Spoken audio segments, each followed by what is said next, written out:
Simone Signoret, Yves Montand, est-ce que par hasard vous vous aimeriez? On s'aime, et on s'aime bien.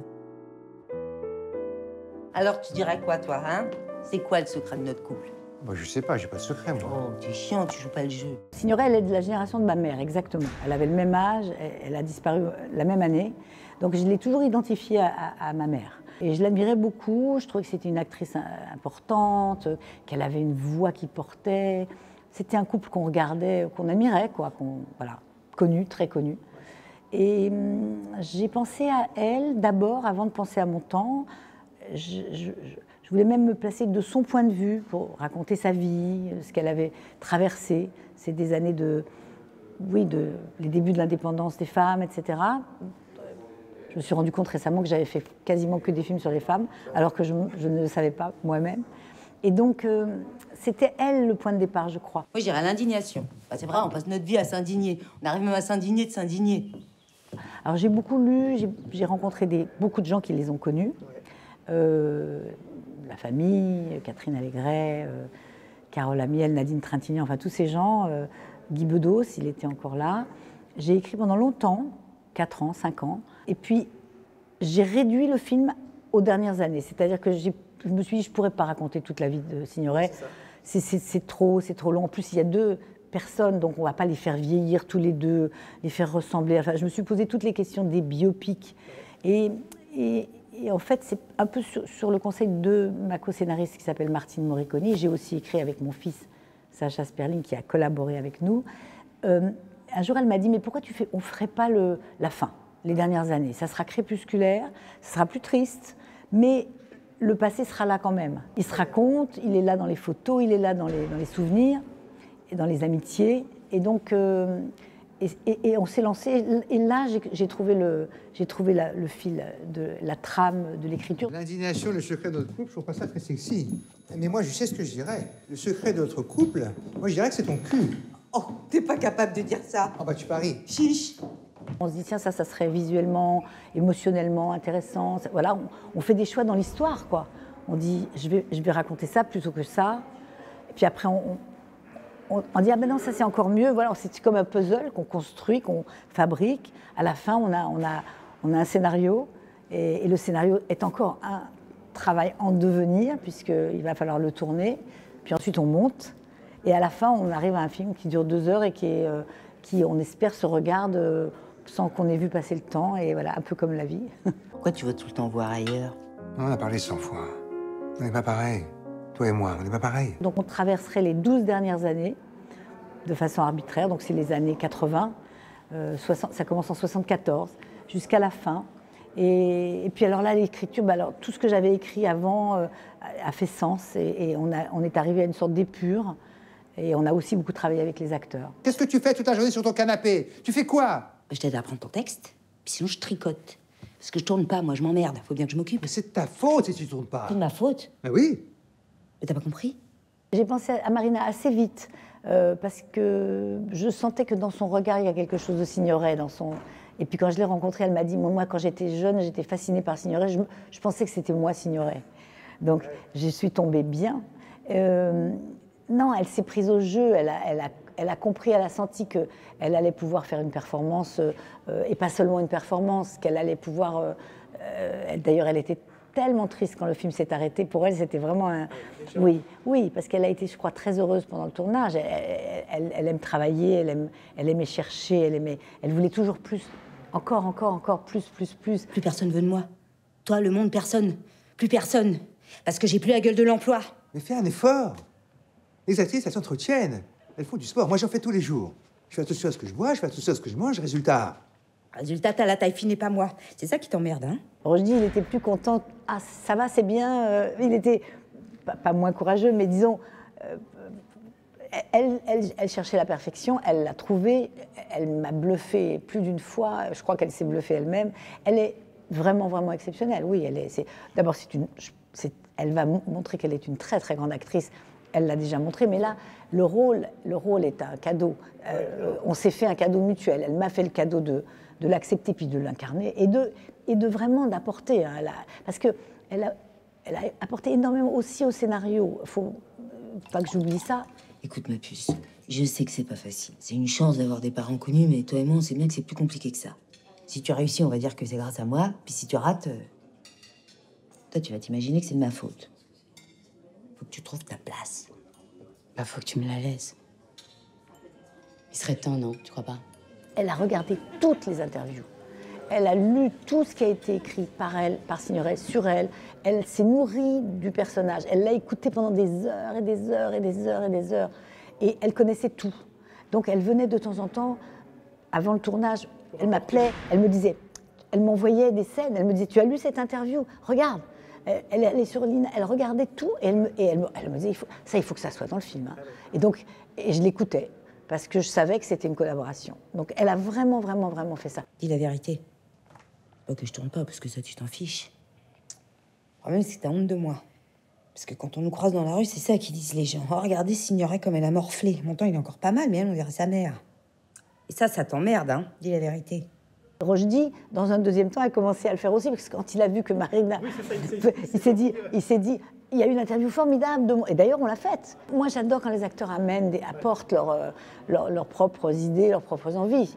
Et donc, lui, un jour, il m'a dit, il y a une interview de mon temps que j'ai vue, elle est géniale, il faut que tu la regardes. Je l'ai regardée, j'ai dit, bon, on va la mettre. Et on l'a mise. Ce qui m'emmerde, c'est de te voir malheureuse.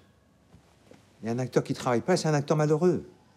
Arrête ton cinéma. Pas à moi que tu penses. Ça ta gueule. Et moi, j'en ai rien à foutre de ma gueule, et j'en ai encore plus rien à foutre de la tienne. Ces deux artistes, ces deux créateurs, elle écrit, elle joue, il chante, il joue. Il était un pas très bon acteur au début, il est devenu un merveilleux acteur. Elle était une immense actrice au début. Elle est devenue cette femme qui s'est laissée vieillir, grossir, qui a bu, qui a fumé, qui a trop bien vécu, on va dire, et elle s'abîme, elle se détruit. C'est ça, son parcours est un parcours à la fois magnifique et très douloureux. Ce qui me plaît, c'est de savoir que ces gens ont existé, qu'ils ont souffert, qu'ils ont aimé, qu'ils ont eu des moments très hauts de grande joie, de grand succès. On les prend au début du film, ils sont à Hollywood, ils ont 40 ans et elle vient d'avoir un Oscar de meilleure actrice pour la première fois dans l'histoire des Oscars. Lui, il tourne avec Marilyn Monroe, enfin, ils sont au sommet de leur gloire, on les prend là. Et de montrer qu'est-ce que vont être les 10 prochaines années, les 12 prochaines années, c'est intéressant parce qu'on peut se retrouver, on peut se projeter. Et vous vous aimez encore? Tu sais, quand tu vis avec quelqu'un depuis aussi longtemps, tu sais plus vraiment si c'est ta femme, ta meilleure amie, ta pire ennemie. T'es beau. C'est juste une chose, et tu peux pas vivre sans elle. C'est l'histoire d'amour de gens très connus, célèbres, cultissimes, emblématiques, mythiques. Et en fait, ça pourrait être aussi l'histoire de gens tout à fait normaux, pas connus, pas emblématiques, pas mythiques. Et c'est quand même les mêmes sentiments, quoi. C'est-à-dire, au bout de quelques années, est-ce qu'il a l'impression de vivre avec une femme qu'il a aimée, qu'il aime encore? Est-ce qu'il l'aime encore? Est-ce qu'elle l'aime encore? Est-ce qu'elle veut absolument le garder? Pourquoi ils restent ensemble? Ils s'entendent, mais ils s'entendent plus. Ils se déchirent. Tout ça, c'est très complexe. Et donc, c'est complexe pour tout le monde. Pourquoi on reste ensemble? Pourquoi on ne reste pas ensemble? Donc, c'est ça le sujet. C'est qu'est-ce que l'amour quand il y a eu l'amour et quand il y a moins d'amour ou quand l'amour s'est transformé. C'est un sujet universel, au fond. Ça peut toucher tout le monde. Il pourrait ne pas être connu. Ça pourrait être la même histoire. Moi, je pense qu'on devrait faire un film sur nous. Nos vies, nos engueulades. Ce serait très triste et très drôle. Mais il continue à sauter sur tout ce qui bouge? Oh bah évidemment. Quand on parle d'amour, d'abord, on parle de soi aussi, on parle de ses sentiments, de ce qu'on a vécu ou pas, de son expérience. Alors évidemment, ce n'est pas un portrait de moi directement, mais pour ce qui me concerne, quand j'écris des personnages de femmes, je suis dedans. J'ai écrit Sagan, j'avais l'impression que je parlais de moi, par rapport à la maternité, par rapport à l'écriture, par rapport à l'amour. J'avais l'impression, oui, j'ai toujours eu l'impression que dans les personnages féminins, je me retrouve en bien ou en mal, en jugeant ou pas, mais oui, on se met dans les films, on est dans les films. L'œil, la façon qu'on a de regarder un acteur, une actrice, la façon qu'on a de l'habiller, de choisir une couleur, de choisir un décor, une lumière, c'est une façon de projeter quelque chose qu'on a en soi, qu'on aime ou qu'on n'aime pas. Bon, on met en valeur quelque chose de soi. Donc je crois que ce n'est pas des autoportraits, bien sûr, mais oui, il y a beaucoup de moi dans ce film, évidemment. Oui, je ne peux pas le nier. Mais c'est vous, là, avec Marilyn. Ça t'en aura fait baver, celle-là, hein? J'aurais pu la tuer. Ne pars pas. Arrête ça, je pars pas! Ça marche terminé, hein? Assez tôt, je me suis dit, biopic, raconter la vie, faire croire que ça va être... c'est les vrais. Non, on sait bien que c'est pas Yves Montand et Simone Signoret. Donc c'est des acteurs qui vont incarner, jouer, faire semblant. Et donc j'ai poussé un tout petit peu le curseur et je me suis dit, bah, après tout, ça serait amusant de faire ce qu'on appelle une mise en abîme, c'est-à-dire de dire, bah, on va les montrer quand ils arrivent au maquillage le matin. C'est vraiment Roche Dizem, c'est vraiment Marina Foïs. Ils sortent de leur loge, il y a leur nom sur la porte, et puis ils s'installent, et là on les transforme. Et donc je me suis dit, bah, on va filmer ça. D'ailleurs, on a filmé ça le dernier jour de tournage, dans les vraies loges. Et je me suis dit, et si c'est bien, ben on va s'installer dans le film en n'étant pas dupe, en se disant, ah, elle ne va pas vraiment ressembler à Signoret, elle ne va pas prendre tous ses kilos, lui, il ne va pas être vraiment Yves Montand. Mais au bout d'un moment, on oublie cette entrée en matière, mais elle reste dans la tête, c'est-à-dire, on sait qu'on est au cinéma, on sait qu'on va jouer, on va faire semblant. Et donc, et comme elle était relativement réussie, elle était très simple à tourner. Hein. On a vraiment tourné le maquillage. Naturellement. Oui, naturellement. D'ailleurs, à un moment, on voit le chef opérateur dans le miroir, il est en train de cadrer, Philippe Rousselot. Et voilà. Puis comme j'ai trouvé que ça fonctionnait, bah, on l'a laissé avec une chanson d'Yves Montand au début. Puis voilà. Tu veux que je te dise, Simone Signoret, c'est un monstre. Mais c'est parce qu'elle souffre. Ah, parce que moi, je souffre pas de la voir comme ça. À l'avoir tourné en rond, à s'emmerder à écrire des livres pour s'occuper. Tu sais, c'est terrible, une actrice qui travaille pas, c'est terrible. Déjà, il faudrait qu'elle arrête de boire. Qu'elle arrête de boire. Mais elle est alcoolique. Alcoolique, tu sais ce que ça veut dire? Demande à sa fille, demande à Catherine. J'espère que les gens qui n'ont pas évidemment vécu cette période, qui n'ont pas connu les années 80, qui n'étaient peut-être pas nés du tout dans les années 80, évidemment, bah, ils comprendront, ils connaîtront pas forcément tous les films, ils connaîtront pas forcément tous les noms. Aujourd'hui, ils savent vaguement qu'il y a eu un Jean-Louis Trintignant, vaguement qu'il y a eu un Reggiani, Serge Reggiani qui était leur meilleur ami, François Perrier, à peine. C'est terrible, et en même temps, bah, c'est ça la vie aussi, les gens passent, disparaissent, il reste quelques traces, quelques films, on les redécouvre. Alors c'est pas un film pour les cinéphiles, c'est un film pour le public. Les jeunes gens qui ne connaissent pas ces gens-là, bah, vont les découvrir. Ils vont dire, ah oui, Claude Sautet, les films de Claude Sautet. Ah oui, il y a eu César et Rosalie. Ah oui, c'est tout, c'est des références. Ah, elle est géniale, Simone, hein? Ah oui, elle est géniale. Elle n'est pas géniale, elle est horrible. Tu passes ton temps à la tromper. C'est plutôt ça qui la rend méchante, je Non, pense. faut pas réécrire l'histoire, hein. C'est parce qu'elle est devenue ce qu'elle est que je commençais à aller voir Mais ailleurs. arrête tes conneries. Quand elle était belle à tomber, tu l'as trompée déjà. Enfin. Quitte-la si tu la supportes plus.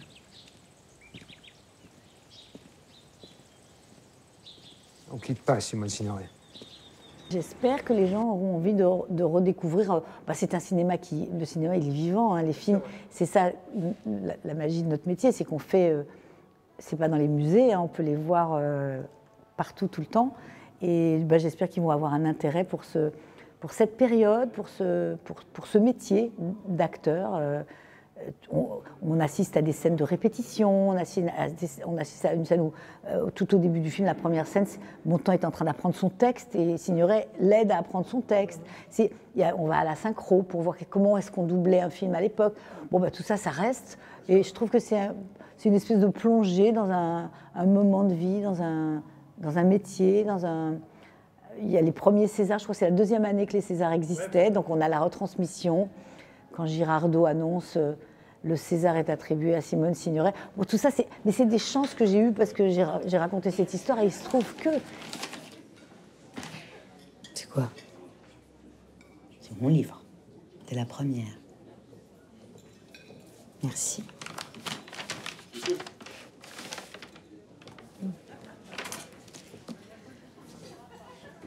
Elle est bien la photo.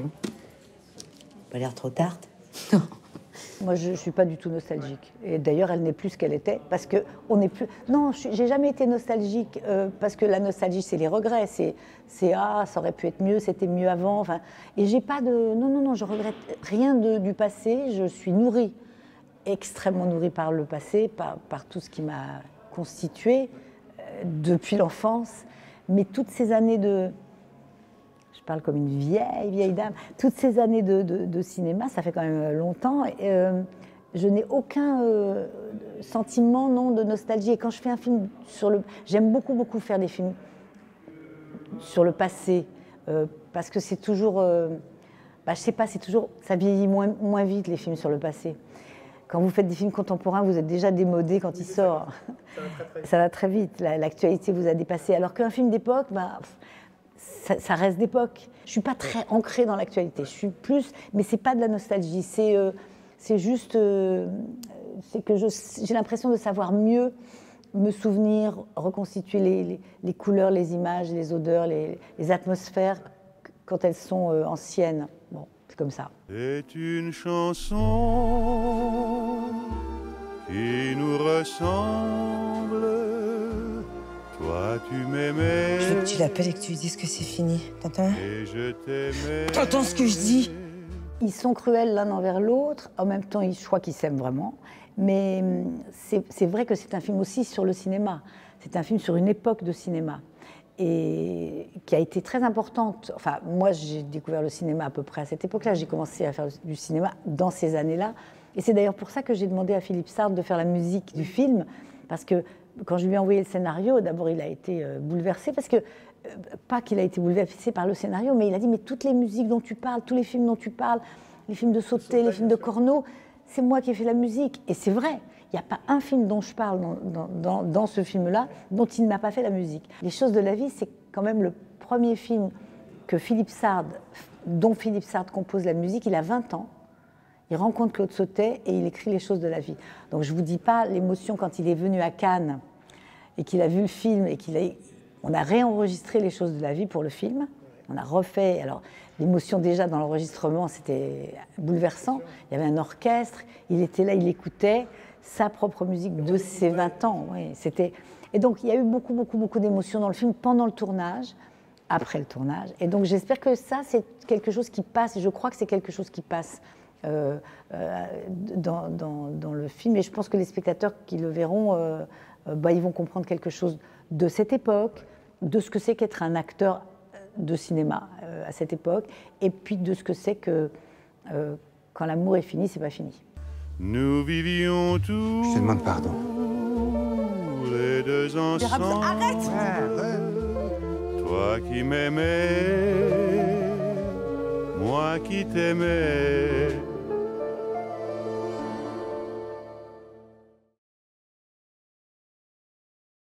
C'est bête de dire ça, mais maintenant j'ai l'impression que vraiment, j'ai plus peur de rien. La peur n'existe plus, ni avant le tournage, ni pendant. Il y a juste le plaisir, il y a juste l'envie et le plaisir. Ah oui, c'est un stade, je peux vous garantir, c'est un stade génial. Alors il y a tous les autres inconvénients, on marche moins bien, on est moins en grande santé, mais quand on doit réécrire vite fait une scène, allez, ça y est, on va la refaire. C'est le métier qui est venu, qui est rentré, qui est... Ouais, non, j'étais pas comme ça. Avant, j'avais écrit et je voulais que ce soit exactement comme j'avais écrit. J'étais un peu au mot près, à la virgule près. Et maintenant, j'ai une liberté. J'adore quand les acteurs improvisent. J'achète tout, je prends tout. Oui, donnez-moi. Non, ça n'a plus rien à voir. Je ne suis plus la même.